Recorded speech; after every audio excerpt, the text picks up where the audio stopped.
Il Venezia scende in campo domani pomeriggio nel giorno di San Marco per provare a scrivere la storia e raggiungere la Serie A con 2 giornate d'anticipo. Si gioca alle 17:15, obiettivo intanto battere l'Empoli e sperare in un passo falso di una sua diretta concorrente, Monza o Frosinone, entrambe impegnate in campo prima del Venezia.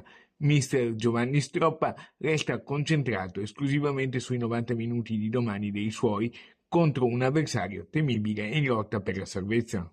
Noi dobbiamo vincerle tutte o cercare di farlo, perché fino a che la matematica non ci consente questo obiettivo non possiamo pensare ad altro ed essere condizionati dagli altri. Abbiamo sempre lavorato per noi stessi, abbiamo sempre cercato di fare le cose senza condizionamenti, a maggior ragione oggi dobbiamo pensare liberi di fare quello che sappiamo fare.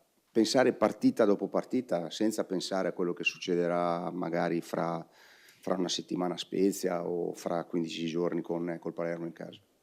La partita più importante è quella di domani e penseremo, come abbiamo fatto col Bari, penseremo di portarla a casa con la massima determinazione e poi vediamo.